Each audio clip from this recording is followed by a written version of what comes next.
As is obvious, taking U.S. History 2, you're beginning the story midway through.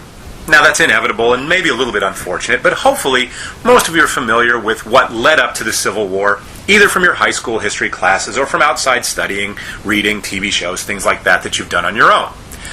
If not, we'll bring you up to speed as fast as we can and discuss the material both as it relates to what came before and as it's important to the things that we'll study over the course of the semester. Now, Chapter 14 deals with the Reconstruction of the United States in the wake of the Civil War. Luckily, our textbook has set up so that you'll get a few breaks and some real good guidance from the authors.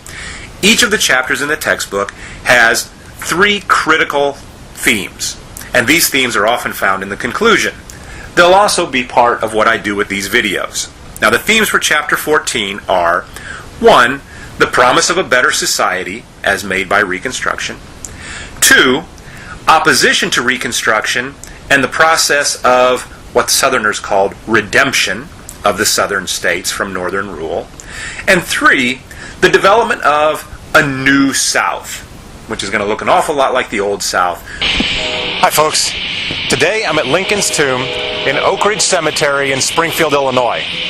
Now, many histories discuss Lincoln's assassination as the last shot in the Civil War, but I think it can easily be seen as the first shot in the Reconstruction as well.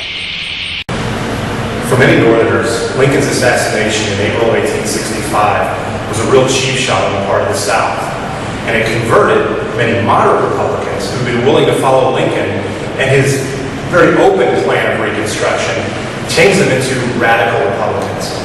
Politicians who believed that the South had done grievous injury to the country and really needed to make up for that they should be hard-pressed, and that the Southern states were going to have a difficult time getting back into the Union.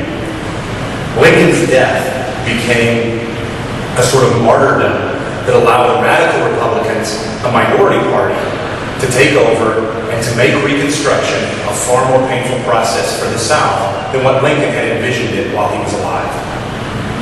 The long-term results of this were a virtual ostracism of the South from national politics for the remainder of the 19th century, along with a lingering distrust on the part of many Northerners regarding the Southerners' intentions and agenda. After redemption, the solid Democratic South was a political stronghold, but a minority, and considered by much of the Republican North as being backward-looking and behind the times. And ultimately, it would be over a century before the South was able to catch up, both economically and politically, with the North.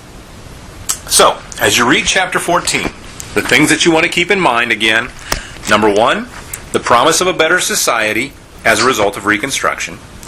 Number 2, Southern opposition to Reconstruction and the process of redemption from Northern rule.